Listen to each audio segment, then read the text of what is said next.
we have an awesome evening. This call brings together entrepreneurs from startup world to like well-developed companies. Our goal with microTank is to find new pathways to connect students with entrepreneurial concepts and real-world applications. So this is less about becoming a farmer as it is about getting the experiences of how to pitch, brand, and evaluate a market, track finances, and get these real world skills that you can apply wherever life takes you. So we don't have a ton of time here. It turns out we've got 9 groups that have made it. And so that's quite exciting. So we're going to give each group a chance to present. What we're going to do is first, before we get to that part, I just would love to introduce our fabulous judges that have joined us.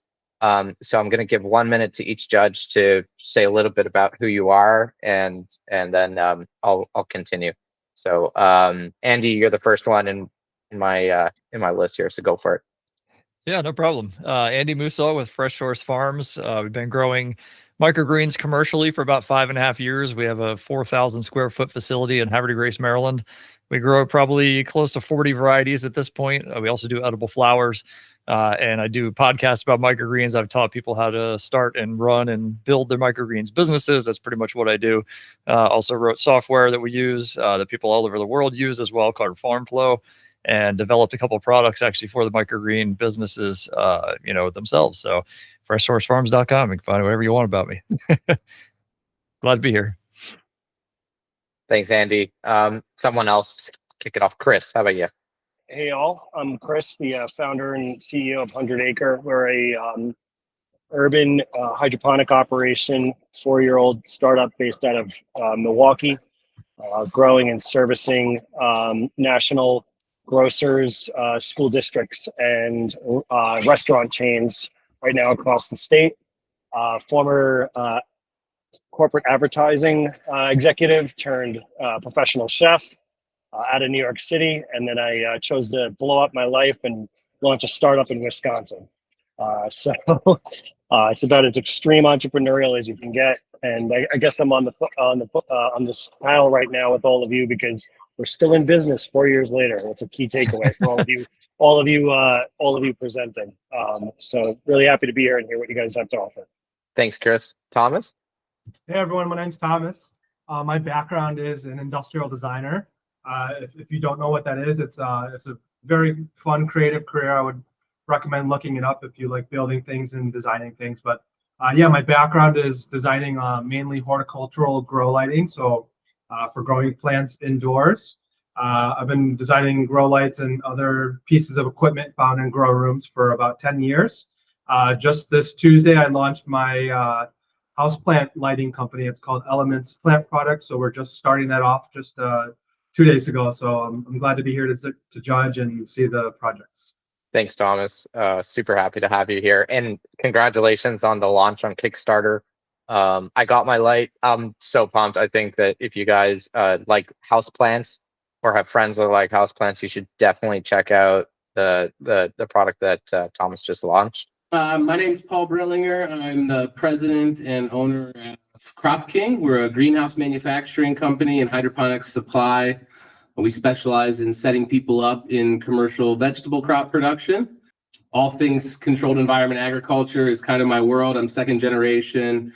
Crop King is a 44-year-old company, and we've focused on CEA for the entirety of those 4+ decades. I had my first backyard cold frame hoop house when I was about 14 years old. We grew zucchini and sold them to the local grocery stores. So I love what you guys are doing. I love the entrepreneurial spirit of our youth. We are heavily involved in the education market. We make all sorts of small hydroponic systems for classrooms, and we've developed curriculum to go along with it so that the educators don't have to worry about, what do I do with this? And so we've come up with a number of lesson plans to help teachers integrate CEA into the classroom. So very excited to be here. Love our relationship with RAYN and Jared. If you guys ever get the chance to meet him and hang out on his Costa Rican coffee farm, you should. Soon. Yes. All right. Jesse, are you sorted out now? I'm Jessie. I own New Life Greens. I started my business my junior year of high school, and I'm now 20. So it's been about 3 years. My business is mainly focused on supplying garnishes to restaurants. I'm expanding into edible flowers and like specialty herbs. But right now I'm just doing microgreens, and I distribute to 70 restaurants in my area. Yeah, so we got a great team for y'all, and excited to just get everybody in the same room. Really special shout out goes to Will. I always butcher it at pronouncing your last name. Wide Dulick. Is that right, Will?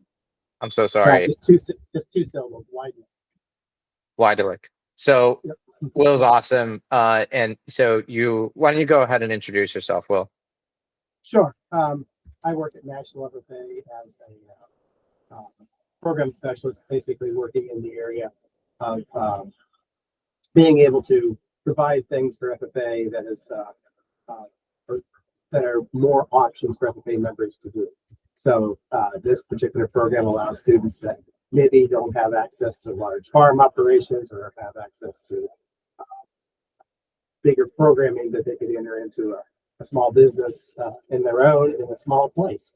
And so we're hoping this is another opportunity for FFA members to get a chance to enter an industry at a very, very low cost entry. Sorry, Will, I had something going on with my computer. Yeah, but I heard you. And just we met at FFA, and we actually met at Cultivate, and I was trying to find the Will of FFA, and lo and behold, you just walked past me. I was like, this is exactly who I'd love to talk to and like start, learning from. So it's been fabulous and really appreciate it. So yeah, just pumped to do this and to many more. So without wasting too much time in me just talking, why don't we start? So the way that this is going to go is students will get 8 minutes, a maximum of 8 minutes, where they just share your screens individually. I'll call you up by group, and as soon as I call you up, you got 8 minutes, and you present, why our esteemed CEOs would invest in you as a business. So, and then at the end of the 8 minutes, we're going to uninterrupted for 8 minutes. At the end of it, we'll have around 8 minutes of Q&A. So the judges will ask you questions. The majority, I think all the submissions have been reviewed. And what's really exciting about being a group this size is that we can give attention to everybody. So we have gone through all of your content and got, some ideas, and just looking forward to seeing how you pitch it. So yeah, what about this? How are we going to start this? Let me see.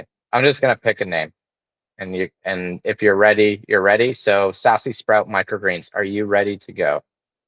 Yes, we are. I am having some problems with my camera. So is it okay if I just share my screen without the camera? That's totally fine. We are called Sassy Sprout Microgreens. We are located out of Waterford, Wisconsin. Our little slogan is tiny by nature and sassy by choice. So the big problem that we are really going to focus on is the problem of the great nutrient collapse. Me and my partner Cadence, who was unable to make it tonight, both used to work in a restaurant where produce was still able to come in and out, but it wasn't as fresh. There was risk of it getting moldy or bruised coming to and from the restaurant, and we rarely had good fresh produce options to give our customers. Over the years, we noticed that big produce companies and even some farms they've really increased the amount of produce, but decreased the nutrition and health of the produce that's given out. So our solution is microgreens. It's maximum nutrition and minimal effort. They're able to pack in more nutrients and vitamins than normal larger produce items. And also with the fact of the freshness, microgreens can grow so quick that, every week you have some new fresh produce for your company or store. So that means no more buying in bulk and risking, things going moldy or risking something getting hurt in transport. And so you could just buy as much as you need for a week, and then it could stay fresh. And then the next week you buy a whole new thing. So our market opportunity, we are very lucky to have a large market in Waterford in the area. We have things such as a lot of sandwich shops, breakfast restaurants. We have a lot of local grocery stores who are always looking for more fresh and healthier alternatives because they also face that big produce problem. We actually have reached out to some companies in our area, some like, smaller local restaurants who have expressed interest in buying microgreens. And we also own, on top of this, a small little salad company, me and my partner, Cadence, out of Waterford, and we sell to the staff and teachers. We sell some salads just for lunch and stuff at a cheap price. And adding microgreens to these salads would be just a great addition health-wise and nutrition-wise. So our product overview, since we are going to be, a smaller business, our products aren't super crazy and wild yet. We were thinking of starting with just some easy main types of microgreens such as pea shoots, sunflower, and just like wheatgrass. But once we get the business up and running, we could start looking at some more expensive and more popular microgreens such as those like basil, broccoli, carrot, etc. Our business model, our profit per tray is going to be about $20. Like it says up there, each tray is about $3.35 to produce. And then with the RAYN MicroRack that we could possibly get, it has about 5 levels with room for about 4 trays is what I counted. So it would cost about $67 to produce the total MicroRack, and that's putting into cost the electricity, water costs, the packaging, harvesting, seeds, and medium costs overall. And then $25 per tray for those cheaper items such as those sunflower pea shoots, those. And it covers plenty of the costs that we need. Like I said before, some of our marketing and growth strategies, we are very lucky to have a local area who they've all expressed interest in microgreens.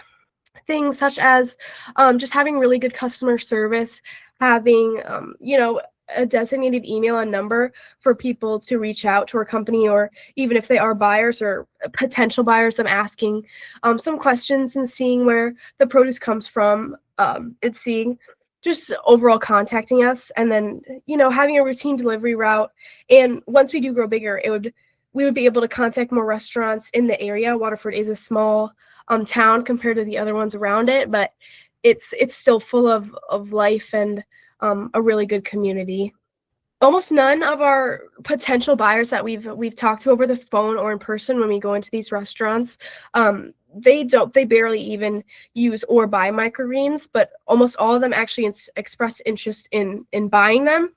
Our competition would be, larger grocery stores, larger produce companies, and, the microgreen companies out of, Milwaukee and other cities closer to us. But a lot of these, like the grocery stores, they don't really prioritize freshness like us.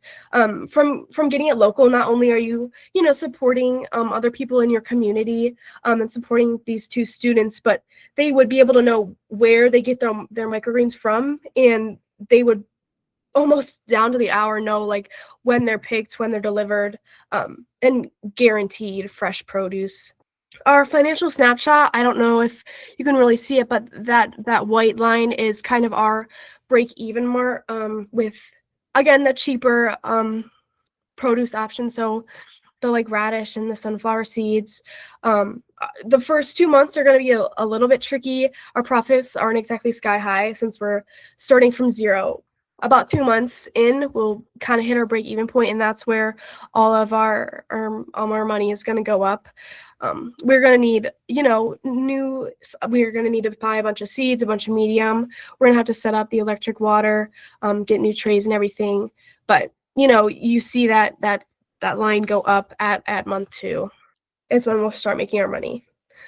It'll be about $1,332 per month. And then our big ask is overall for some help in supporting us with the business.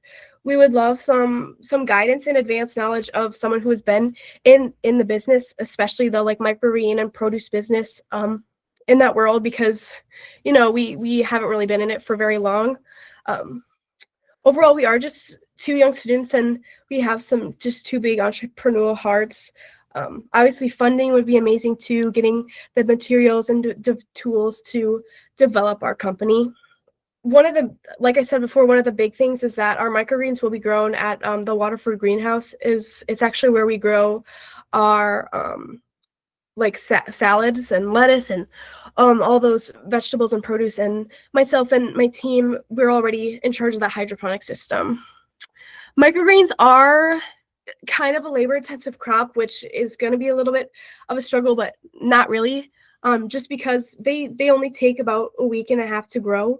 Every week you're gonna have to plant, water, harvest, package, and then repeat. But microgreens don't require a super big equipment, and like these people said before, they are just done in the they could be done in urban areas. And then our competitive advantage is overall just having a good local economy with a lot of potential buyers. And just getting guaranteed fresh student-grown microgreens and just supporting two student streams. And that's it.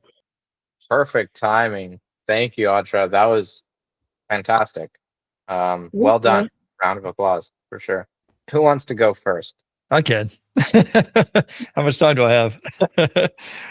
No, just a couple things. One thing I saw in the presentation a couple of times, you say up to 40 times more nutritious, and then you say 40 times more nutritious. You need to be aware that not everything is 40 times more nutritious. There's only a select few. So just be really careful how you word some of that stuff when you're handing things out.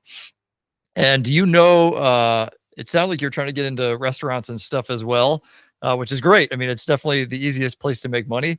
It's going to be tough though to sell them like wheatgrass and sunflower and peas. Have you thought? I know you mentioned a couple microgreens that you were planning on working into that are more restaurant driven. If that's something you're planning on doing, I would probably try and ramp that process up faster once you get good at everything. It's just more likely you're going to sell to chefs if they've got more, colorful options and things like that. So just some things to think about. But it was awesome. Very good presentation. It sounds like you really know what you're talking about. And the fact that you guys are already doing stuff to a certain extent is amazing. Thank you. I can go next. Audra, that was so good. I mean, I have a lot of notes that I was writing down, so I won't go through all of them. But kind of like backing off of what Andy said, I would recommend to replace those 3 greens that you wanted to start growing with radish, pea tendril, and cantaloupe. Some people debate that cantaloupe is hard to grow, but I think those 3 are equally as easy to grow as the other 3 that you mentioned, but they're way easier to get into restaurants, especially the conversion from pea to pea tendril. Most chefs don't want pea anymore, but pea tendril literally grows the same and it yields higher. You had like a super good hook with your personal story. That was great.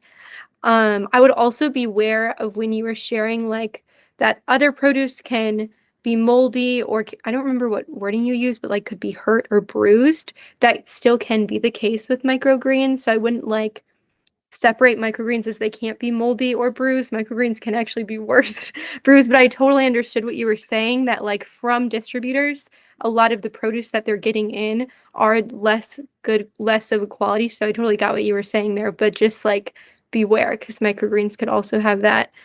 And then the other thing that stood out to me was maybe just reevaluate, because I grow in Madison and I sell my trays, most of them for $20 a tray, especially the ones that you were talking about. I charge more like $17 a tray. So I would be surprised if in Waterloo, chefs would buy a tray for $25. And I also would recommend to reevaluate your profit margin there, and it like include your labor. That's something that I didn't do right away, but just like count your labor in and realize like, okay, because the $20 profit margin is like insane. That would be amazing if you could get that. So I would just like reevaluate and think a little bit more about that. But overall, I mean, it was super good. You had like a lot of great things to say. It's super impressive. You did market research and already reached out to people. I mean, you have a lot going for you. So it's great. Thank you. Yeah, I don't want to repeat a lot of what Andy and Jesse said, but I felt like you did a really good job. I love how much market research you've done. It seems like you've been out and talked to a lot of people, and I think that's one of the areas that a lot of people slack on when they're thinking about starting a business, is where am I going to sell this, and talking to the potential consumers. So congratulations on that. I think I'd be interested. I don't necessarily need you to break it down now, but if you're pitching, having a breakdown of your costs, when you said something like 350 a tray or some, or have that broken down into what where those dollars go. I would guess that there's not a labor component in there at $3.50, but you definitely want to include that as you're pitching, just so people know that you've taken it into account. But very good job presenting. Solid work. Thank you. I can go next. This is Thomas. My background actually isn't specifically in microgreens like some of the other judges. My background's in product design and branding a little bit. So what stood out to me, I don't know if this is maybe an overused term or way of marketing in the microgreens industry, but I really liked how you just came out with this kind of a hook and a tagline about the nutrient collapse. I was drawn into that chart you put up on one of your first pages, and it kind of drew me in and made me think about your tagline of, I think it was maximum nutrition, minimum effort. So I thought that was really nice just to have some kind of messaging and branding behind what you want to sell. Thank you. I'll chime in on an idea for your go-to market strategy. Since you're new, you need validation. And because you're looking to target the high-end chefs or that space, this product really fits there the best. You might want to get 1 or 2 customers early on that serve as your champion. Maybe you have to give them the product for free for a few weeks, get them to use it, get some content, get some quotes, and put it into use. Put your products into use and use the chefs as brand ambassadors. They have egos, and they like to show off, and they also trust each other. So when one chef sees another chef doing something, it's going to make it a lot easier for you to sell through. So leverage that relationship. And then obviously, you're selling a premium food product. So go get pictures of the dish. It does short of putting the food in someone's mouth, pictures say 1,000 words. So. Yeah, thank you. If I do add, we did talk about when we did eventually, if we did get picked for this opportunity and did start up this microgreen business, the restaurant that me and my partner both work at was interested in doing those microgreens and getting that little free trial and trying it out, because not a lot of the dishes there would require it, or it'd be a little bit tricky sneaking them in, but it would still be something that they were interested in. So I really appreciate that. You'll be surprised what chefs can come up with. Awesome. Well, good work. We got to move on. It's a fun packed night, Audra. So for everybody's awareness, we're not going to announce winners during the call. We're going to circle back and discuss. The judges will talk together and evaluate who they believe should move forward to the finals April 2nd. So without further ado, Sunrise, are you ready to present? Good evening, and thank you for taking time out of your day to listen to our microgreens pitch. I'm Lauren. I'm Ayla. And I'm Chloe. And our 4th member is out today due to illness, so he will not be here. We're all members at Johnson Brock High School in Johnson, Nebraska, and we're going to present to you Sunrise Sprouts microgreens. What we are trying to address is that not many people in small communities sell fresh and organic microgreens. By raising microgreens, there will be more opportunities available for student entrepreneurs such like us in creating healthier products for our community. So we created a solution. We are creating a locally grown vegetable that is affordable, easy to grow, and rich in nutrition, making healthy food more accessible. By making them faster than our competition, we can make more profit and sell them to more people in our community. We propose the development and distribution of a locally grown, nutrition-dense vegetable that is affordable, easy to cultivate, and accessible to people of all income levels. Our market opportunity. We are aiming to sell our product to small local businesses in our area. We also intend to provide our community and people with this product to live a healthy lifestyle. Anybody who is looking for easy access to affordable vegetables would be interested in buying our microgreens. We offer fresh, high quality, and diverse selections of microgreens, including organic salad toppings. Our microgreens are grown from seed using good seeds and closely monitored growing conditions. Over the last 2 weeks, we have grown these microgreens from scratch, focusing on the look and the health of the plants. We then harvested them at peak freshness, and we also tried them, making them perfect for salads, smoothies, and sandwiches. We are dedicated to making our product fresh and supporting healthy, nutrient-dense eating. The price of our microgreens is $2.75 per ounce of microgreens, and they will be sold in a small 5-ounce container, so they will ultimately cost $13.75 to purchase. As our business would grow, we would increase the price as we built a larger market. The cost to create the microgreens is $20.09 to grow and sell from seed to customer. Every 2 sales, we'll make $7.41. Ways we are going to get the word out about Sunrise Sprouts is by including it in social media posts on Instagram, Facebook, and TikTok. By using those platforms, we will be able to reach a younger audience to get the word out in our local community of Johnson, Nebraska. Furthermore, we will publish in the Johnson Rag, which will be sure to get the word out in our local community. To get the word out in surrounding towns, we will use larger billboards and other newspapers. We will also partner with our mentor at a coffee shop to sell in her local business. Competition and edge. We will get above our competition by growing and selling locally. We will also make sure that they are 100% organic. Furthermore, we will package them fresh and make sure they will get to the customer intact. So like I talked about earlier, for our financial snapshot, you can see it on this graph. Our revenue will be $13.75 wholesale. It's $20.09 to create the microgreens. We'll make $7.41 every 2 sales, which will be our break-even point. And for a yield, every 100 ounces sold, we'll make a profit of $100.90 after expenses. We are asking you to consider our pitch and help us by providing us with a microgreens rack at a value of $1,800. We are also asking for your mentorship in order to build the best business possible and to create as many opportunities for ourselves and our community. How do you want the future of healthy eating to be? That is the end of our presentation. Thank you. Fabulous job, guys. Wow. Sunrise, you are fantastic. Good energy. Judges, what do you guys think? Anybody have something off the bat? I can go first if you want. First off, the name of the business.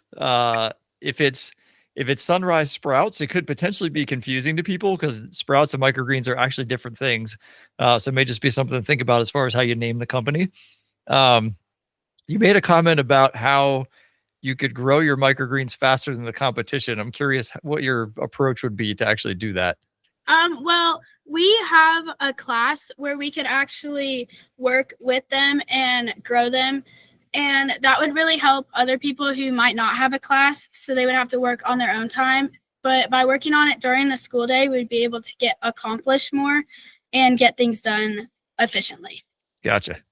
Last thing, $2.75 an ounce is pretty good. You want to be between like $2.50 to $3.50, even $4 an ounce, depending on where you're located. But 5-ounce packs that's a pretty large pack for retail. So most people at a grocery store, they're probably not going to spend, $13, $14 on a pack of microgreens. That's about this big. Just FYI, you're looking more for like a 2-ounce pack, something smaller. It's more retail size. That way it just gets people in the door, especially if they're buying something that they're not familiar with, which happens a lot, especially when people are buying microgreens for the first time.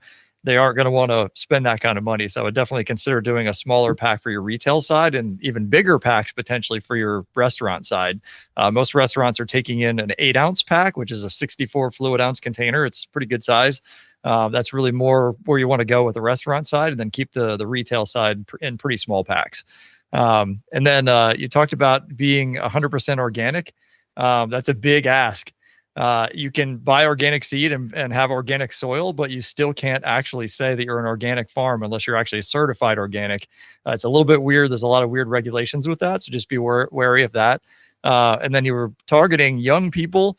For the most part, young people don't have money, unfortunately. So I would suggest trying to work on, the 30 plus age group that, has a regular job and has a career and they can afford to buy stuff like that. Just FYI. But outside of that, it was awesome, guys. Very good job. I appreciate it. Thank you.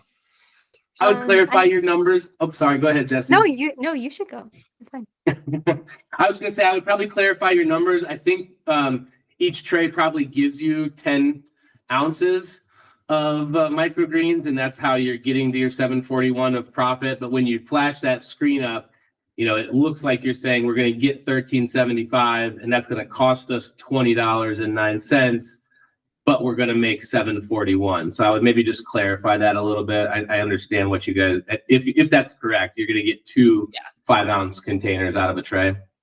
Great. Well, I thought your guys' energy was super great. I know it's hard to coordinate with multiple people, but having it sounds like there's 3 of you. Is that right? Yes. Okay, I thought I Yep. heard 3 voices. I mean, it was super good and it was really cohesive. I know it can be hard to time out who's talking and when. I think I agree with a lot of what was said before. My notes were, you just said small local businesses. Try to make sure local cafes, local fancy restaurants, local mom and pop grocery stores. Same, beware of calling yourself organic. You can get around it by saying I use organic seed, but you cannot say you are organic. And a lot of times people get the memo when you say that. And then I also agree 5 ounces is a unique size. Most people sell to consumers 2 ounces. And I would say if I was at a grocery store, think you can buy a ton of things for $13, probably try to keep it around less than $8, I would say, for what people would just buy. Think of you yourself. I spend $70 on groceries a week. I would not spend $13 on microgreens. So try to keep it a smaller amount. Yeah, but other than that, super good and super great energy. And I think with all of our notes, it would be a really great product. Thank you. Thank you. Okay, if we got nothing else, we could move on to the next group. So thank you very much to Sunrise Sprouts. Next, we have Midwest Microgreens. Midwest, are you ready?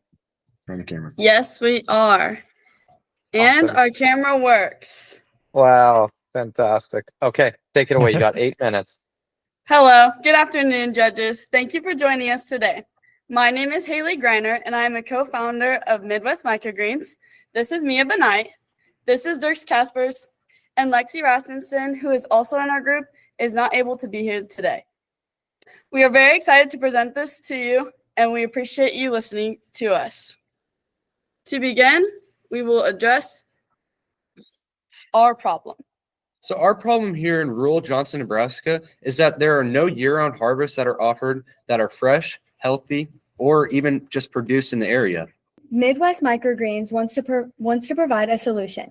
We want to offer fresh, locally grown, sustainable, and nutrient-packed microgreens right here in Johnson, Nebraska. We would also like to start selling to surrounding states such as Missouri and Kansas. There are many small communities that don't have the opportunity to get greens, and Midwest Microgreens would love to support that. Next, we have our market opportunity. As you all know, marketing is a very big thing when it comes to owning a business. Our market strategy is to connect with local community members, rural shops, and restaurants to get our microgreen products into their companies. Our market can continue to grow and develop as we have our loyal customers who allow us to sell our best part of microgreens in their businesses. Marketing is very important, specifically in a business where we are competing with other businesses. So here's a little overview of our product. Our main product would have to be main greens for retail, which consists of broccoli, kale, kohlrabi, slow bull, arugula, red acre, and cabbage. We're also planning on expanding to cilantro, parsley, and basil, but that's as we get growth in our business. Midwest Microgreens will follow a business model, and that contains our profit. Retail is $3.50 per ounce, and wholesale is $2.50 per ounce. How Midwest Microgreens will make our money is investment. We will hope to get investments from surrounding businesses that will invest in our company to make us better. We will harvest our product so that we can sell our microgreens and get a sale. Donations will be done by our local community and businesses that will help our business go. We want an effective market plan. That way we can grow and prosper as a business. Our business ethics will be communication with other businesses so we can get investors. That will lead into our organization so we can stay an organized business and stay on top of everything. Management will also keep our business very good. Efficiency we will also have good efficiency. That way our business will prosper. Next, we have our marketing and growth strategy as we tested on earlier. So we plan to market our company on social media, which is very modern and obviously common now these days.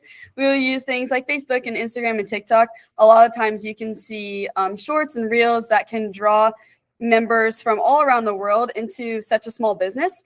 By building this online platform, we can create a need for this product because there will be so many people involved because of social media. And then our business will attend events like for local businesses, like community farmer markets or county fairs, where we can take our small town product and show it to our community. That way it becomes more personalized and less of this big name brand, but for our company to enjoy altogether. So where we're located, there are no local businesses that offer microgreens, and that is why our business will succeed. Midwest microgreen prices are lower per ounce than distant surrounding cities, while we also offer crisp, healthy, and organic produce. Our business stands out, and it is local, reasonably priced, and we sell a variety of different greens that can accommodate different tastes. Midwest Microgreens financials. The yield for a tray is 15 ounces.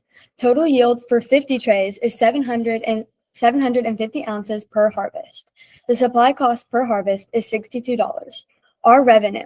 For retail, it's $3.50 per ounce with a total of $52. Our wholesale is $2.50 ounce with a total of $37.50. So for our ask, Midwest Microgreens would be asking for approximately $5,000 just to support our microgreen company. So if we were to get these $5,000, we would provide affordable ways to deliver these products out. So it would help with our packaging and our transportation, along with just our branding, our delivery, and then our sales and marketing.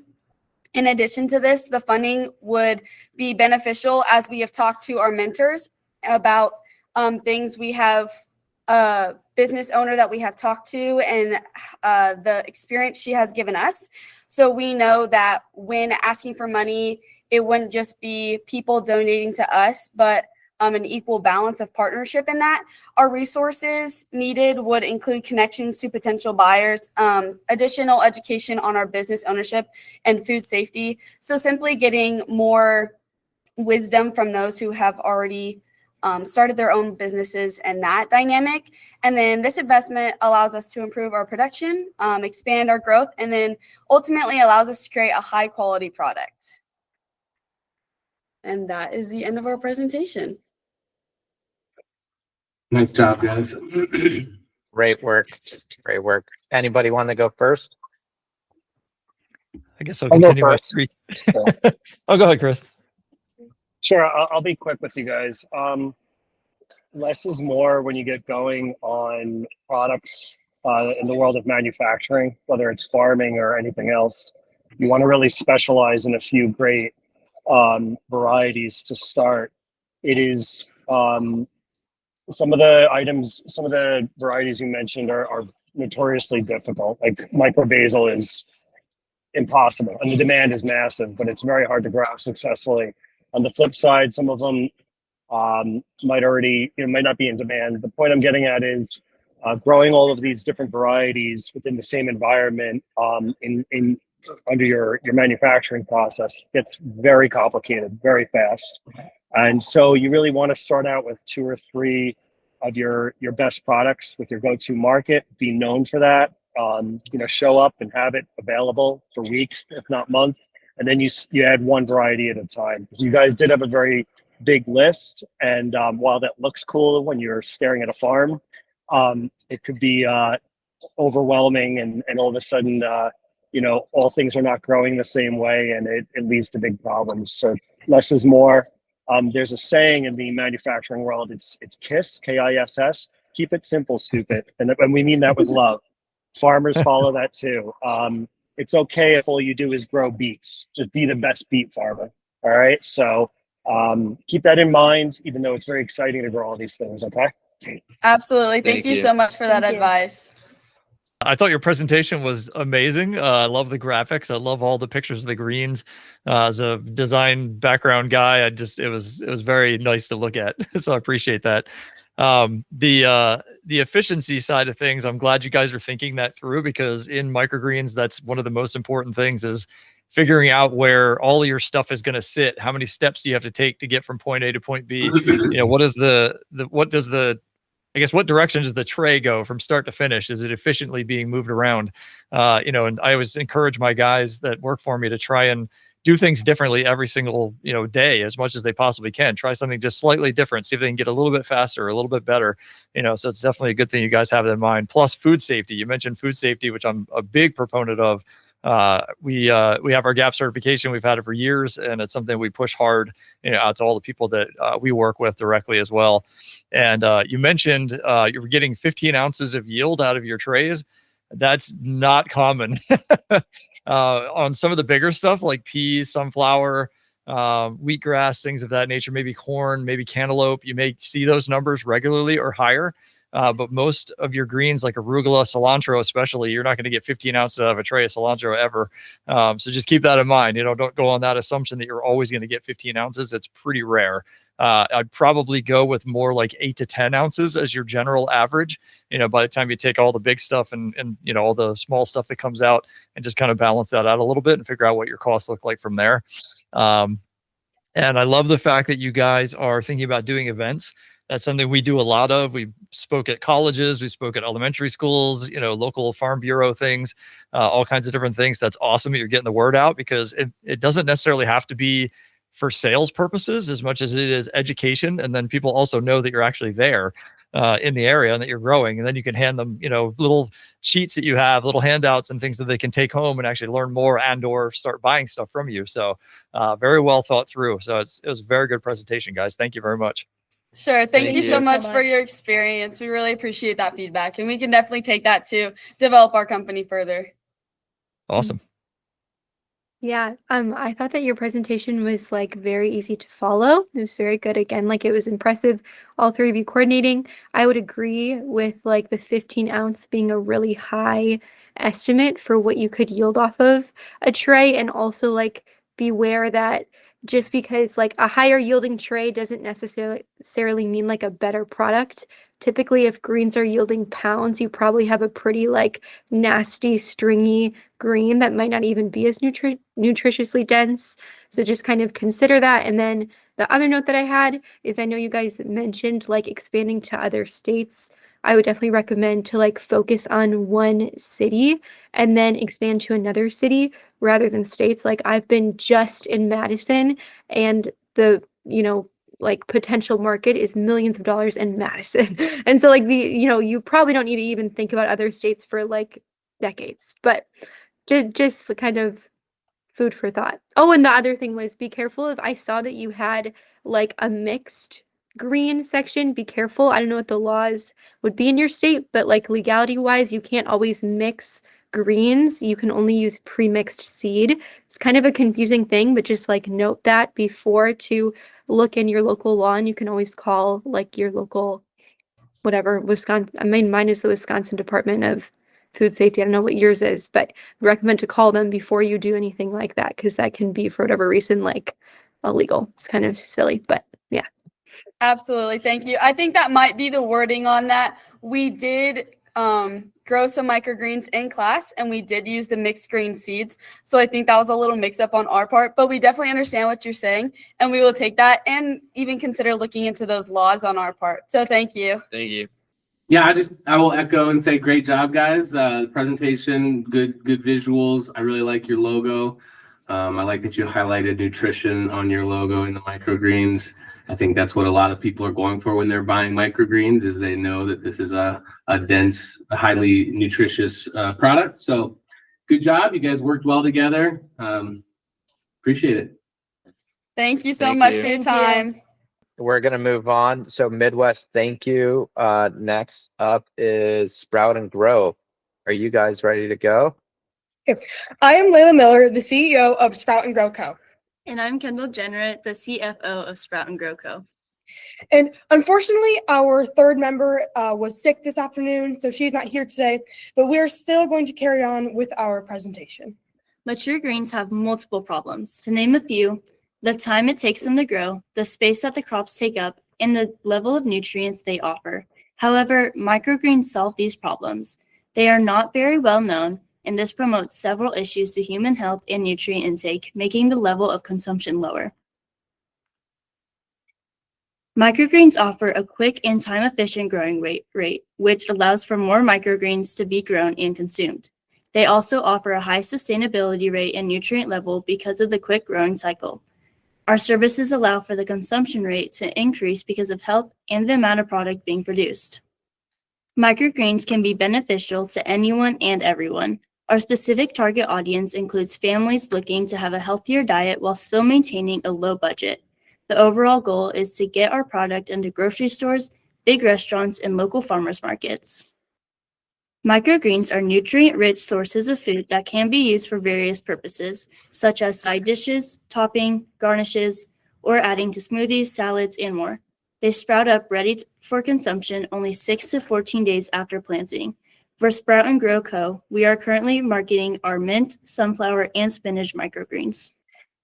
To keep the lights on for our business, we are looking at some fixed costs, like our seeds will be about $20 a pound for each of our varieties. We will need to replace our hemp mats after each harvest. They'll be about $3 a mat. Our growing lights will be about $20 per bulb. And we are looking to invest in some 15-ounce reusable growing trays that are going to be about $2.97 per tray. Similarly, we're going to be using some small packaging, which will be about 18 cents per unit.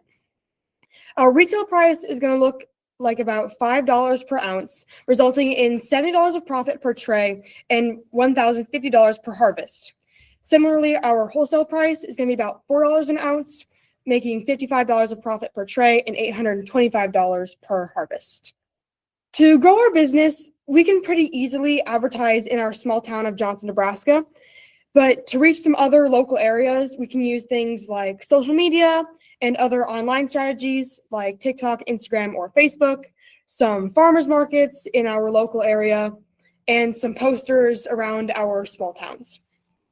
And this way, anyone can learn about our microgreens and find interest in our growing business. For our competitors, we will be competing with a lot of large, well-known corporations like Walmart or Trader Joe's, and some other smaller businesses in our area like Snyder's Microgreens and Mushrooms and Mighty Microgreens Omaha, to name a few. But there's nothing particularly within 15 miles of us giving us that local advantage. Microgreens aren't as common in our area, and very few have even attempted to try them or even heard of them. But we have the freshness and a variety for each of our plants. We will go the extra mile for our customers' needs and always make sure that they are our top priority. We'll always be locally grown, and we strive for strong relationships with our customers built on trust and high-quality products.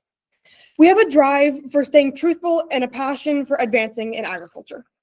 To look at our financial snapshot, we have a rough profit projection, assuming that our business can grow by 5% each year with a combination of retail and wholesale profit, given that each is about half and half of each year's harvest. You can see that over on the left.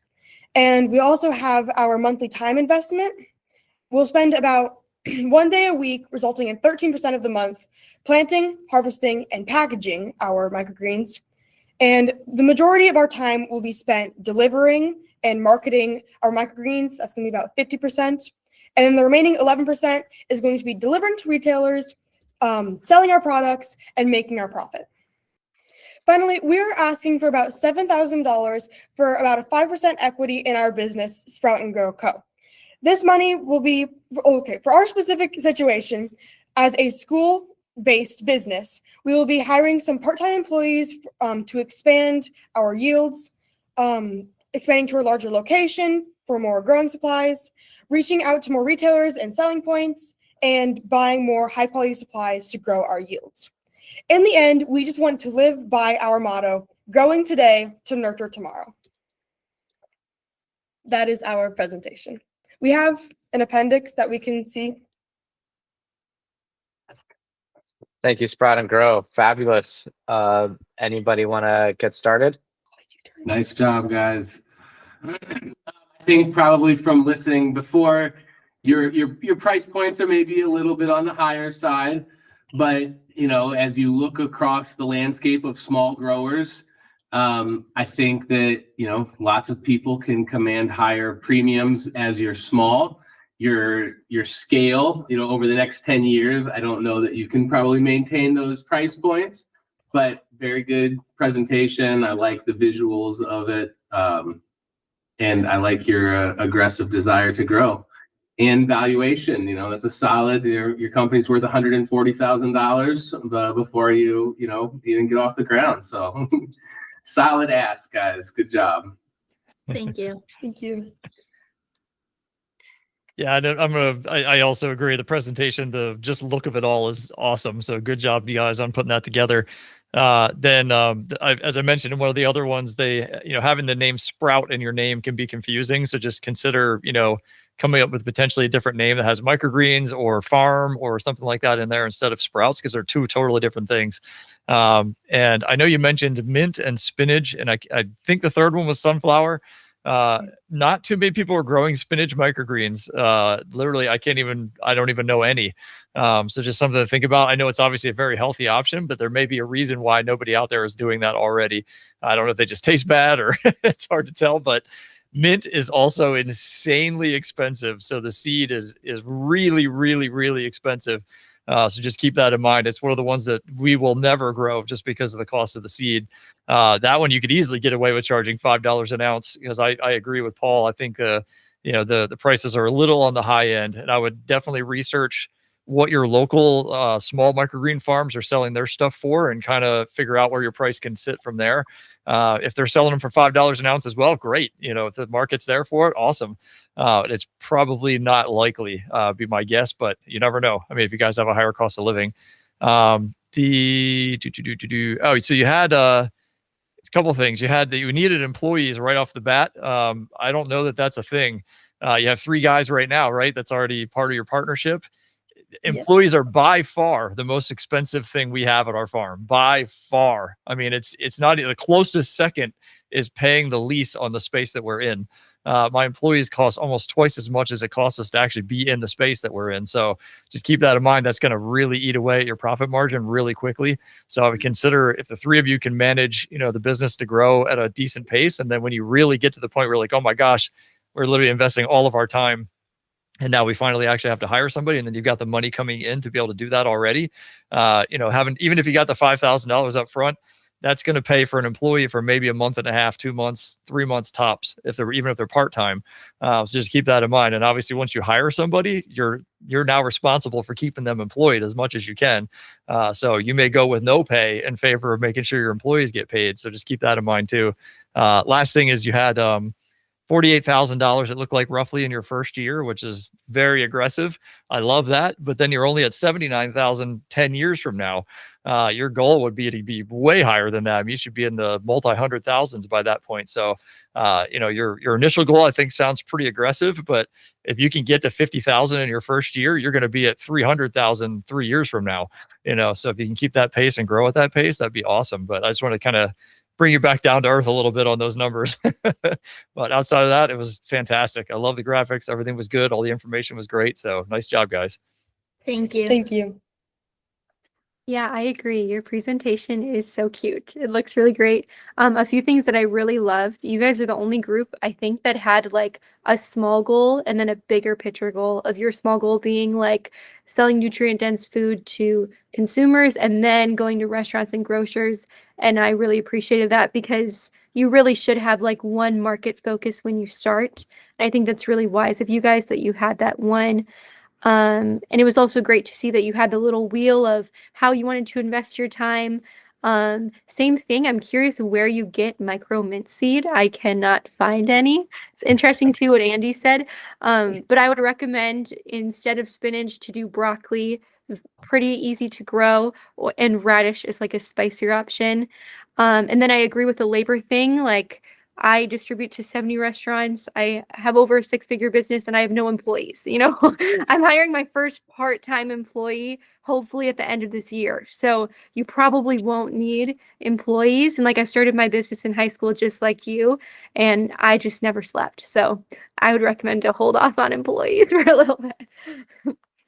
But Thank really you. great, guys. Thank you. Thank you. Yeah, if you're not drinking coffee yet, you better start. So thank you, everybody. That was awesome. So thank you. Oh, there goes my alarm. Thank you, Sprout and Grow. So next up, we have AZ Microgreens. Are you guys ready? Hold on one second. Oh, sorry, we're having a little difficulty. Love the FFA swag. Yeah, I was gonna say. Great. I Always know. recognize that from a mile away. Got that drip. Yeah. I feel more comfortable in this. Hello, my name is Avery Garcia. Hi, my name is Zadie. Oh, are you okay? Oh, yeah. Sorry, girl. This winter has my eczema going absolutely wild. Oh, have you tried like any lotions like from Walmart maybe? Ooh, actually I have. Have so many fragrances in them. It's wild. I really need a lotion that's high in nutrients and has vitamins my skin needs. I have just a solution for you. AZ Microgreens. AZ Microgreens is a lotion that unlocks sustainable student-grown skincare and turning nutrition-rich sunflower microgreens into a natural-made lotion that meets rising demand for clean and ethical skincare. Why AZ Microgreens, you may ask? It's student grown. We grow it ourselves, and we have the amazing opportunity to have our own hydroponics course at our high school with our ag program. We decided to choose a sustainable and suitable microgreens to turn into our oil for our lotion. And after that, it's an all natural lotion. We use only skincare safe products and no artificial fragrances.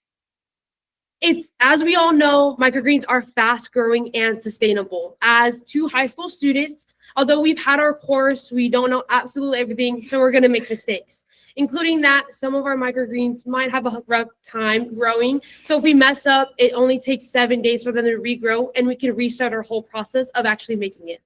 Why sunflower microgreens, you may ask? Well, sunflowers are high in vitamin E and antioxidants. They help lock in that moisturizer. It's also an ingredient you don't commonly see in these now skincare products.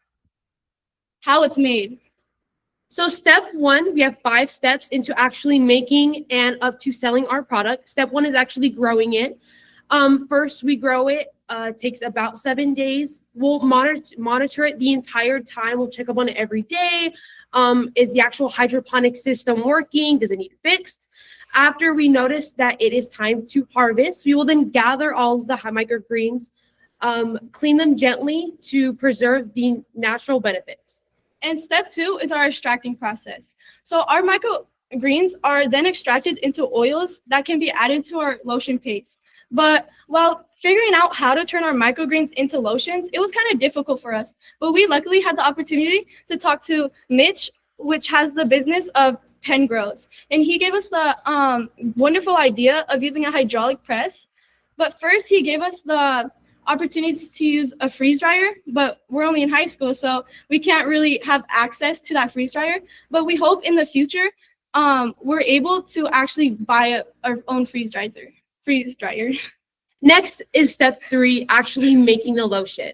After we extract the oil, it's then added into our moisturizing ingredients. Our actual ingredients for the lotion is distilled water, sunflower oil, shea butter oil, emulsifying wax, and essential oils for scents. We'll get into the scents later, but don't worry, they're not crazy. And next, step 4 is our packaging. Once the lotion is completed, then we will put the lotion into our eco-friendly and clean containers. We really want our brand to be known as clean. Then after packaging them, we will then seal it to maintain the quality and freshness of our lotion. Finally, step 5 is selling it. We'll apply our stickers onto the package with our ingredients and our logo. Marketing opportunity. Our audience, our target audience is going to sell from Gen Z to millennial. Those are who are really seeking to buy all that natural-based skincare products. As me and my partner Zadie, we are both Gen Z. We've seen a really the skincare skyrocket. So if people are going to get skincare, why not give them the opportunity to do it clean? Although the market is mainly towards women, we believe that everybody should feel comfortable in their skin. So we will definitely market towards men as well. And next is our market size. The United States skincare market is about $20 billion a year. And natural and organic products are a fast-growing segment in skincare. Consumers rather choose a clean product instead of picking a lotion that they can't even read the ingredients of. Our initial market focus is going to be direct to consumer launch. So that's you buying directly from me and Zadie. We want to make sure that every customer feels satisfaction when they get their product and know that it comes directly from us and not from somebody else. Next is social media. Like I said before, social media is a huge place of so many things. Why not put our product on there? And it drives discovery for local small businesses and businesses like us. Then it's scalable into retail. Our main goal with this is to one day make our product to the shelves, so not only just people in our very small town of Coolidge can enjoy it, but everybody across the United States. Next is our competitors. Lately, you may have been seeing a lot of people use EOS lotion. Well, it might smell nice, but heavy fragrances aren't always nice for our skin. Second of all, it's not fully clean or natural. And third of all, it's not ideal for sensitive or eczema-prone skin. Also, it is mass-produced, which is not sustainable for our ecosystem. How we differentiate from EOS with AZ microgreens, we have low to no fragrances at all. We've looked into fragrances, making sure that they do not mess with anything like sensitive skin. Second, it's plant-based and simple ingredients. When you look at our package and look at our ingredients, we want to make sure that everybody knows exactly what they're putting on their skin. Third, it's sensitive skin friendly. You hear a lot of complaints about, oh, I tried this brand, didn't work out because my sensitive skin. We never want that problem. We want to make sure that everybody is able to use our product. Fourth, it's student grown, it's local, and it's a sustainable story. An all around main thing that you want to see with your product. Why AZ Microgreen wins MicroTank? So first, we took a step back to our survey and our industry's competitive landscape in order to gain insights that would allow us to better serve our clients and customers. We achieved that and also gained a deeper understanding of our place in the creative industry. A big reason why we chose to make lotion instead of just selling the microgreen as a whole, as Coolidge in Arizona, it's a very small town. We don't have any upscale restaurants that use that, or any of our grocery stores. We have one Walmart. We are very happy to have that. So we decided to take a different route, think outside of the box, and go with lotion. We are asking you for your support, your production growth, and your marketing and outreach. AZ Microgreens thanks you. Nice job, ladies. Wow, great energy. Yeah, who wants to go first? I mean, I'll just say I like the idea that you guys are doing value-added product, not just selling the microgreens. It is very out-of-the-box thinking. I'm curious, and I don't know, and maybe you guys do. Is there a reason if your goal is the sunflower oil? Is there a difference between sunflower oil from microgreen sunflowers versus full-grown sunflowers? Does the oil come from the seed? I just don't know. And so I like the idea. I just don't know a lot about it. Yeah, absolutely. So the microgreen is going to be the sunflower. So we're going to take the sunflower, we're going to dehydrate it, and then we'll put it in the hydraulic press and extract the oil. It's very time consuming, but it's better. Yeah. Have you made a sample? Have you done any sampling yet? We have not quite yet. Sure. That makes sense. I just was curious. Good job, guys. Thank you. Yeah, I love the presentation. I love the passion. I love the skit you guys did in the beginning. Fantastic job. Definitely the passion was there throughout the whole entire presentation, which was awesome. I'm sure you guys may or may not know this already, but you're probably going to need like actual processing licenses to be able to do this kind of thing. So that's good. I see the nods. That can be interesting to get. So just keep that in mind. If you have access to a commercial kitchen or something like that, awesome. It saves you a whole lot of time. So if you can find somebody that has a commercial kitchen already set up and use that, you're going to be in much better shape. And I was going to ask if you're making them now, and it sounds like you're not yet. The name of the company, AZ Microgreens, think about if you're buying lotion in the store. It's just something to think about. It may not make much sense to somebody as to why this bottle of lotion says AZ Microgreens on the outside of it. So you may want to come up with it could be the company name, but then you'd have your product, which would be called something else. You know what I mean? And then I'll be totally honest with you. If you guys get this up and running, I would love to sell your products on my website. For real. So I think that'd be a great value added product that we can help support you guys. So if you get that far along, definitely reach out to me and I'll be happy to sell on your site. As long as you can ship, which I assume you can, then I would love to do that and help you guys out. I think it's a great product idea. Thank you so much. No problem. Hey, this is Thomas. I really like this presentation. My previous job was actually skincare packaging design for L'Oreal. So my background is in the skincare industry, and I would say one thing to be aware of if you want to, look for an eco-friendly packaging is just the price points can come in a lot higher if you're looking for, a sustainable or a post-consumer recycled bottle. But overall, the message was great, and I agree with what Andy said too about the branding. If you look at that EOS product, that's got a really great kind of ambiguous brand name. So I would recommend rebranding into something else. Aspirational of what the product is, but overall, I love the presentation. It felt like a little episode of Shark Tank watching it.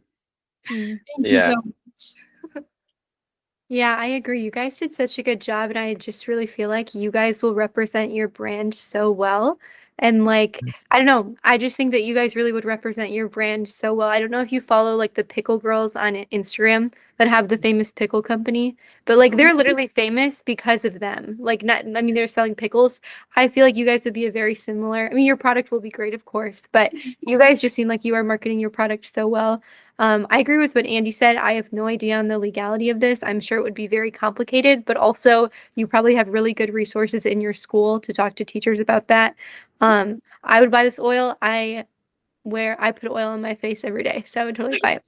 And I also am then that also leads into, I would be curious if you could have two products, like one product of just the oil itself, and then the other product of the oil infused lotion. Like I put on 3 different oils and then lotion every morning. So I'm not sure if you could also have like just the oil. And I literally just plugged it into ChatGPT and I was like, can this actually happen? And it sounds like there are other oil options like broccoli or radish oil. So maybe you could look into that in the future too, that like target different things like moisturizing, detoxification, just different things. But I don't know, super cool. You're a winner in my book. I don't know if I'm allowed to say that. Thank you. Yeah, you guys, something that goes a long distance is having pride in what you do and what you believe in, and that's a differentiating factor. So you guys did awesome. Thank you, and Thank you so good much. luck. Thank you. Sweet greens. We're seeing a theme with the outfits.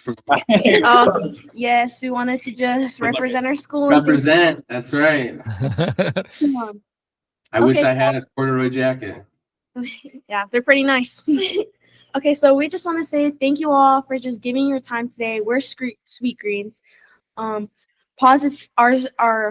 idea is dog treats that are positively pleasing for your pups. And I just want to introduce myself. I'm Sophie. I'm Estrella. And I'm Delilah. And today we're going to be showing you about our company. Our problem in this industry for dog treats is foods being highly processed, artificial ingredients, and having lack of nutrition and protein for dogs. Highly processed dog treats like kibble, processed meat treats, starchy canned food, also artificial ingredients like food dyes, corn syrup, etc. And lack of nutrition like diets high in filter, unbalanced homemade diets, food lacking essential minerals, vitamin, extremely low protein diets too. Our solution to this problem, helping owners to give the right amount of proteins and nutrition to their pets with tasty flavors to enjoy. Some of the benefits of our treat is better dental health. The microgreens are nutrient dense, making the treats a nutrient powerhouse for our pets. And our treats will also have antioxidant properties. Our product description. Here, we actually have a prototype right here. Yes. It is crunchy, and that flavor is our pumpkin and chicken, and the other is peanut butter. Our format will be recyclable cans, which are better for the environment. You know, we want since we are a micro-based company, it would be better for our packaging to be able to be sustainable for the environment and others. Our market and our competition, our product of our dog treats, chips as treats, is made for dog owners who want to have fun treats while also still having their dog be healthy. The same way owners love matching clothing with their dogs, why not snacks with their furry friends as well? The way us humans have different flavored chips, so will Sweetgreens. our business model. We will produce dog chips made with safe nutrients, such as microgreens, using baking or dehydration to preserve nutrients and shelf life. We will sell products in packaged bags and at competitive prices. We will distribute through dog owners and local markets. We will generate revenue through single purchases and bundle products. Our unit price of just the treats itself, without packaging included or labor included or tax or anything like that, is 36 cents just for the product. And including our marketing, we will have very low cost since we are planning on using social media to be able to reach out, just sharing our new idea through our social media posting of different things and things like that. What makes us different? Our product is unique from others because it brings a fun treat to the table where its dog and its owner can connect. For example, the same way an owner eats snacks, a dog can enjoy a chip too with our bag of chips for dogs. Not only is it fun, but it has the advantages of better health for a dog with delicious flavors due to the natural ingredients our product Sweetgreens provide. Another thing that makes us different, we are all naturally based. We do not have any preservatives, additives, dyes, or anything like that. For example, some of the leading dog treats brands have chemically added ingredients such as vitamins and preservatives, which have gone against and almost backstab them with different legal things against their no additive claims. To expand, we will expand flavors using different microgreens, bean shoots, broccoli, and sunflower shoots. We will sell to pet owners and local markets. We will partner with veterinarians and pet shops, offer subscription boxes for monthly treats. Our future products will be microgreen dog biscuits, soft training treats with added nutrients, grain-free and allergy-friendly options, dog food toppers made from dried microgreens, and also seasonal or holiday-themed treats. Our product is made to bring dog owners closer to their pets, but also benefit them. Not only are these treats delicious, but they are made with natural ingredients such as microgreens. With all we need to make these treats, our goal is to help the dog's coat appear shinier, and the dog should be a lot healthier.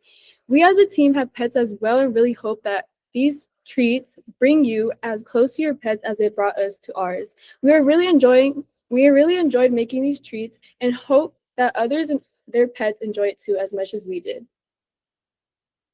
We just want to say thank you. you. We appreciate your time that you took to hear our ideas for a beneficial treat for dogs.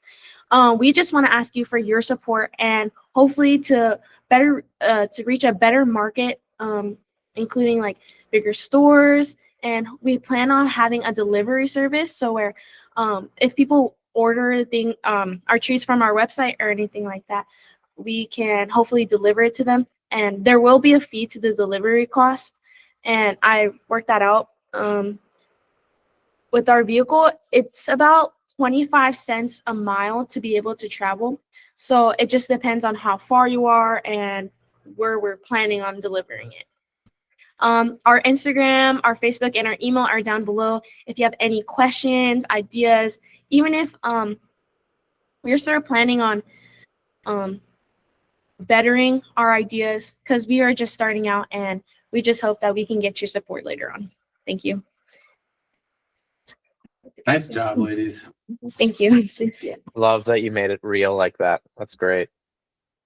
Sorry. I low-key don't know how to take it.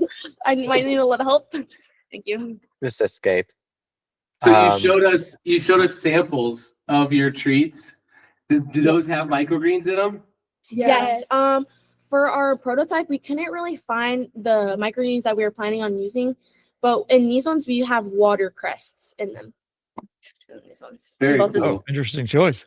You made those yourself. Yes, we did. Come Good for you guys. in. Wow. Have you tried them? Yeah, we actually kind of have some ones that we've been into. They're actually pretty good. I don't believe you. Show us. Okay. Don't listen to them. I like this one. That one's good. I like the peanut butter one. Amazing. That's so cool. Hmm? Again, yeah, I like the value add, being able to differentiate yourself. I was unaware that there were plant-based, like the green beans that you showed. I didn't know that that was a segment of the food market for dogs. So I think, right, people love their animals as much as their spouses and kids sometimes. So, Yes. like you're hitting a market where price point is a little easier to get over, right? People are happy to spend on their animals, even sometimes more than what they would put in their own body. So very good thought process. I like it. Impressive. Good job. Thank you. Thank you. Yeah, same. I'll back that too. I mean, I think what you guys are doing is way outside the box, which is great. And I'm officially your 5th follower on Instagram, so I look forward to seeing I'm your posts. 6th. When you guys get moving on that. I was your third. Oh, Jesse, you beat us all. So just like the last guys, obviously you're going to need some kind of access to a commercial kitchen to be able to do this, at a commercial level. So make sure you've got that lined up. Or you might be able to actually do cottage kitchen potentially at your house as well. That might be an option for this one potentially. And one thing I wanted to mention too, for like dehydrating, you're going to get a lot better nutrient retention with freeze drying, just so you know. So in the long run, if you actually freeze dry the greens, they're going to hold on to a lot more nutrition than actually dehydrating them, just FYI.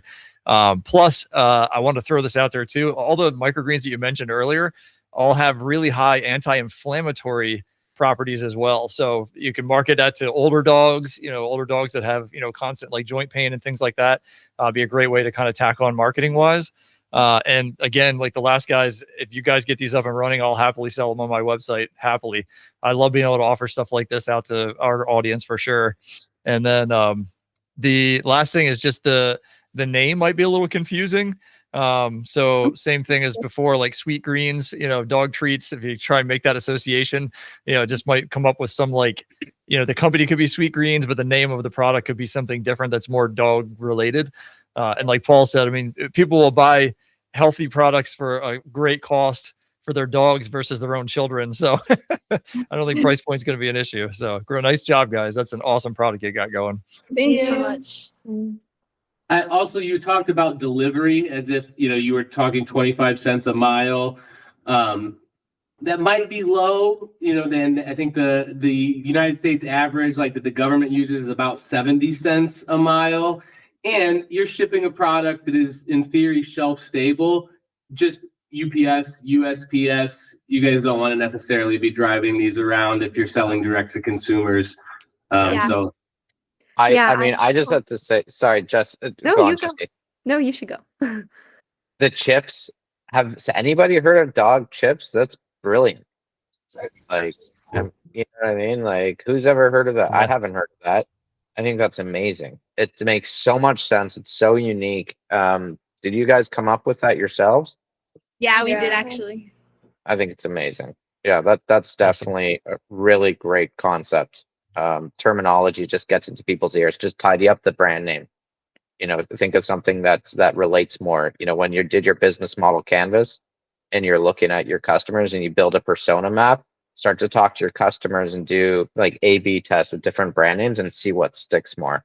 Because you got something really cool. Sorry, Jesse, go for it. No, it's fine. I mean, I just totally agree. This is such a fun idea. Like seriously, a great idea. I'm very impressed by you guys. Um, yeah, I pretty much echoed with what most people said. A few of my thoughts was this would probably be pretty expensive dog food. However, I feel like a lot of people would pay for it. You know, even though it would be more expensive dog food, people do, just like you said, care about their dogs. I have matching outfits with my cat. You know, I feel like you need to do a little cat treat. Although my cat probably would not eat a vegetable. And then two other things. The first thing is maybe I just misunderstood, but it sounded like one person mentioned having reusable packaging, and then the other person mentioned having packaged bags. Was that correct, or did I maybe just mishear it? I think it's recyclable. Oh, recyclable. Okay, that makes sense. Because I was gonna say reusable packaging would be really hard to actually do. And then also I would think, like what you guys are saying, like these other companies probably have preservatives for a reason. So I would assume that your shelf life would be shorter. So maybe you want to have like a smaller amount, have smaller packages that maybe seem like they cost less. I would assume the shelf life would be shorter, but I have no idea. But it just would be something to consider. Like companies probably have preservatives for a reason. But yeah, overall, so good and so fun. Again, a winner for me. Yeah, the brand. I just have a comment on the branding. I think that the start of it was great, but there's two things. I think that Sweet Greens is the name of a very popular restaurant, and then you'll have some conflicts with something called SEO, which is search engine optimization. So when someone goes on Google and they look up Sweet Greens, it'll be pretty much dominated by that restaurant, maybe until you're really popular. But then the other thing I like is the green, because there's a very popular like mass-produced dog treat called Greenies, and I think they're actually like really processed and they have a lot of weird ingredients, but a lot of people buy them. But I think it'd be interesting to keep the word green somehow, just to show you're a competitor versus them. But yeah, that was just my feedback on the branding. Excellent. I think Great a work. subscription model, kind of like I don't know. There's a fresh dog food subscription that you get. Like if you really love your dog, you buy them human food that comes in these bags and it's fresh, never frozen, and you feed that to them. So I think you guys are along that same line, right? You want to stay away from preservatives so you don't have a long shelf life, or not as long as if you were using preservatives. But again, getting people into a subscription model to get their dog treats just to show up at their door every month is a great option. So yeah, just to back what Jesse said, we did have a store for a couple of years that we sold all local products, and some of the stuff we had in there was handmade dog treats that had no preservatives, and they lasted about maybe 3 weeks to a month before they'd start having different little issues going on. So just keep that in mind. So I think her idea of having smaller size packages is awesome. That way you can get through all the treats and not have to worry about it. So thank you guys. That was fantastic. Garnish Gals, are you here? We are so ready. Nice. All right. You've been waiting. Awesome. Well, hit it.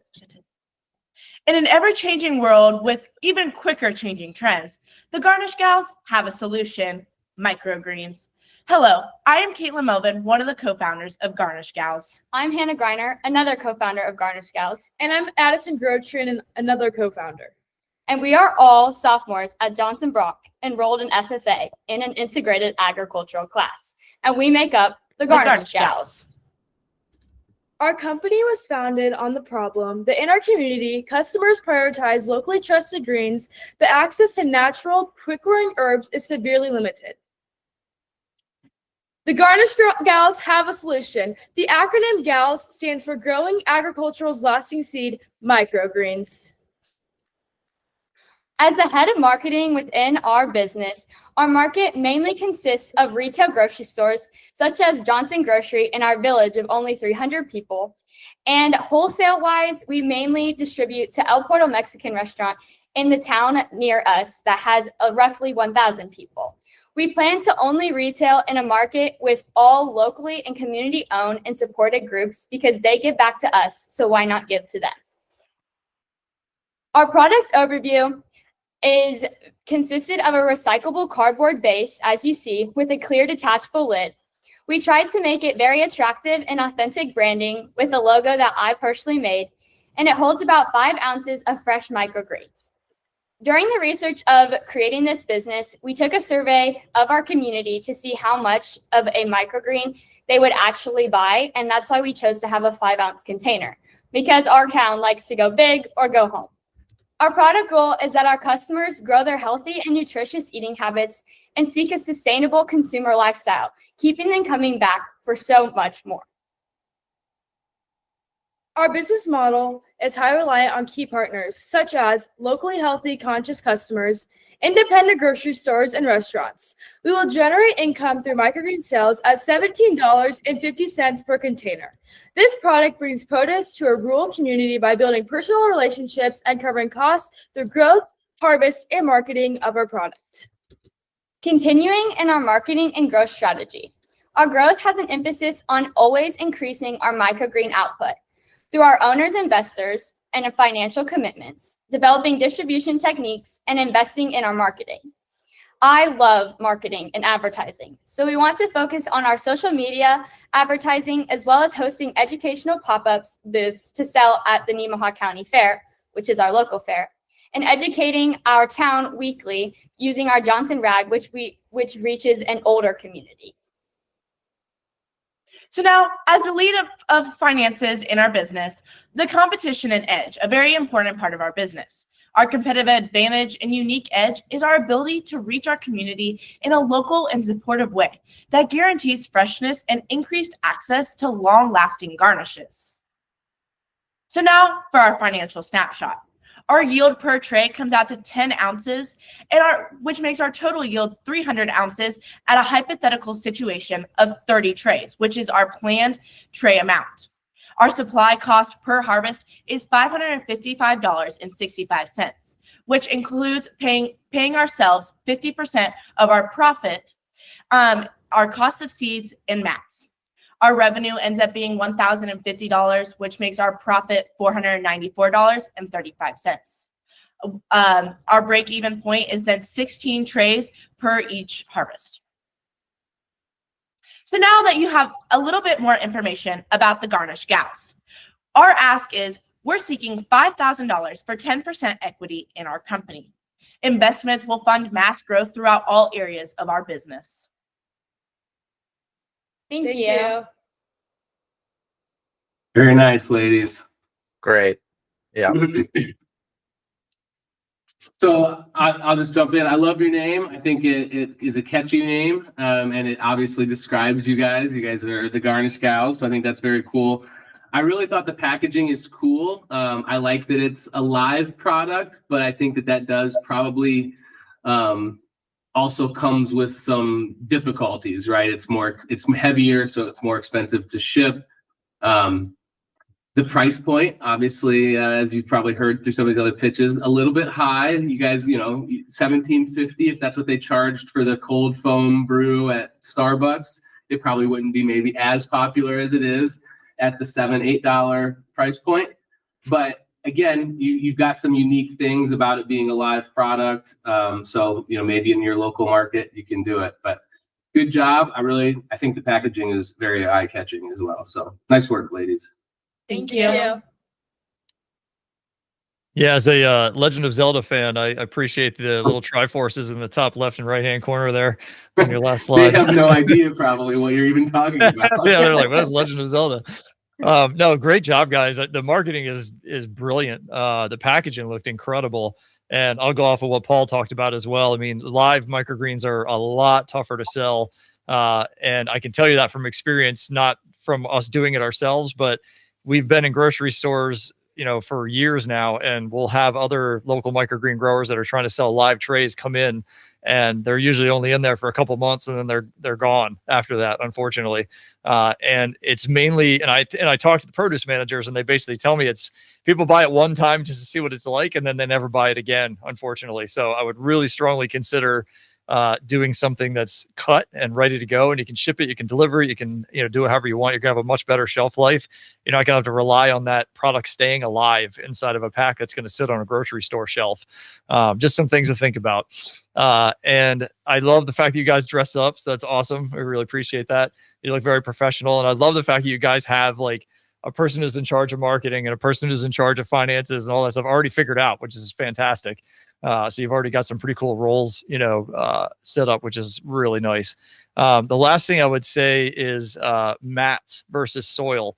A lot of people tend to start with mats, and mats are really expensive in comparison to dirt. I mean, ironically, I know it sounds crazy, but if you're going to spend, $1 to $3 per mat per tray forever, versus like 50 cents to maybe 75 cents on the high end, for a tray full of soil, you're going to get much better results. You don't have to use any nutrients because they have the nutrients already built into the soil. It's just going to make the process a whole lot easier, unless you're just, trying to go purely hydroponic and you've got like, one of Paul's systems, that you're running or something like that. That's a totally different story. But we, just use soil. It's a whole lot easier. So I think that was everything I had. But yeah, nice job, guys. The marketing is beautiful. Really well done.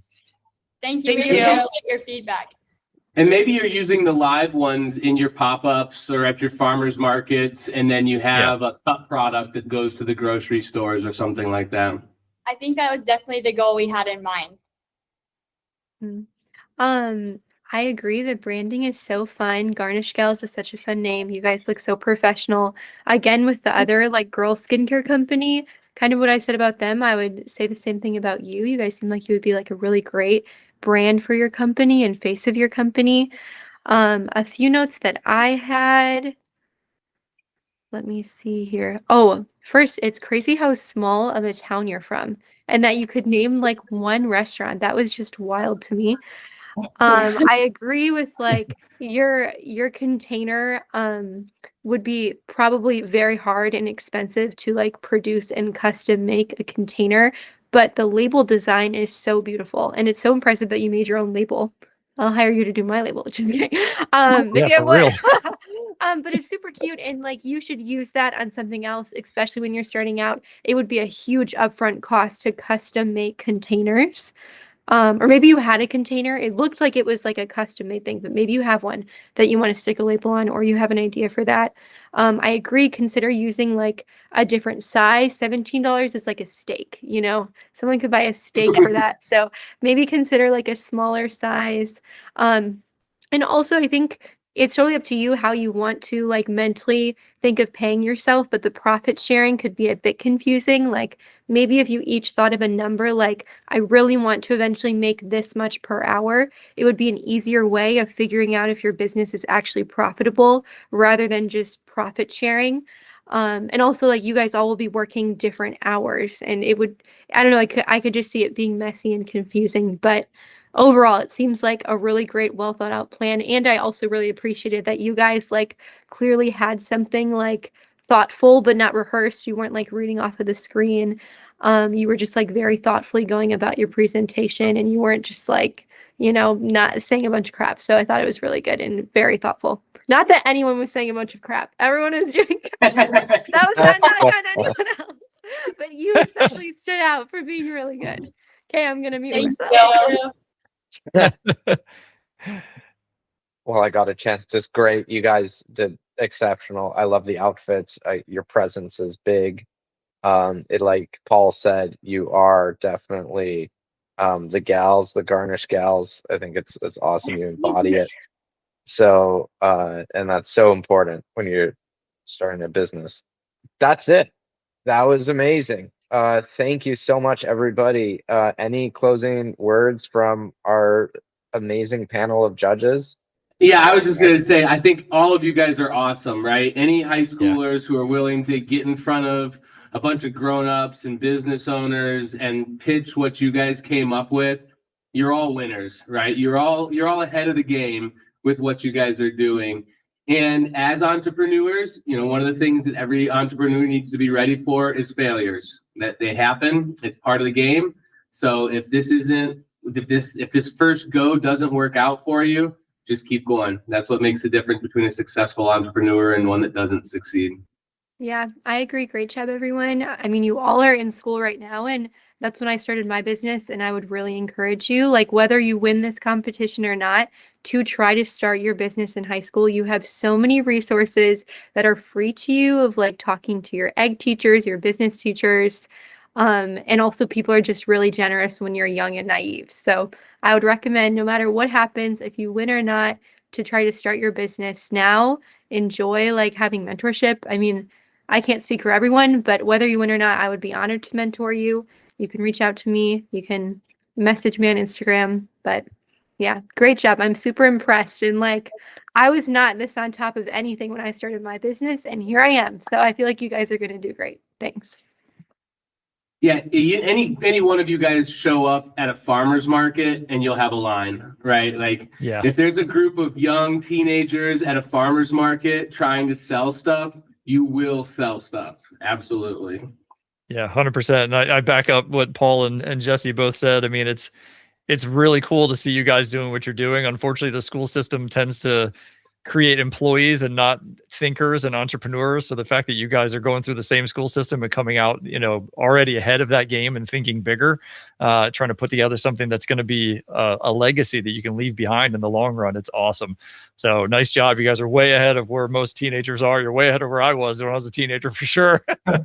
So I love seeing everybody's passion, and I wish you guys all the best. And I look forward to, working with you guys, through the mentorship program going forward. So it's going to be awesome. I saw a lot of passion, I think, tonight in all of the presentations. I feel like it's something you guys care about, and it's not just a job. I would say I would recommend never to just take a job because it's got a paycheck. But if it's something you love doing and you're passionate about, it'll never feel like a job. Every day will mainly be fun. As long as you're learning things about it, you're working hard, and you're passionate, it makes the day-to-day job feel much less like a job, which is the best part. And thank you, Jared and RAYN. Like, what a cool concept. Like, good job. This is awesome. Yeah, I really like plants, and I also really like my dogs and other dogs. So I work on plant products, and I have a dog product coming out this year. So for me, it's it's still a lot of work, but I really actually love doing it and working with those customers that I can relate to. It's awesome. I'm just so pleased that everybody can be available and make them, like, you guys all have such busy schedules, and you've got lives and kids and animals and all these responsibilities. So thank you so much for being here and sharing your time and your valuable, resources. So thank you, FFA, for supporting us, and helping us, encourage us to do this. It's amazing what you guys do as an organization. Thank you, Will. NAAE as well. We had someone here from NAAE who you guys are super fantastic, and we found people for microTank through them. So anyways, I just want to say thank you again, and looking forward to getting out on social media who the winners are. And thank everybody. Yeah, like Paul said, it just because you didn't get this part doesn't mean you shouldn't do this. You're doing amazing work. You turned up. So yeah, thank you. And we'll announce the winners in the coming days.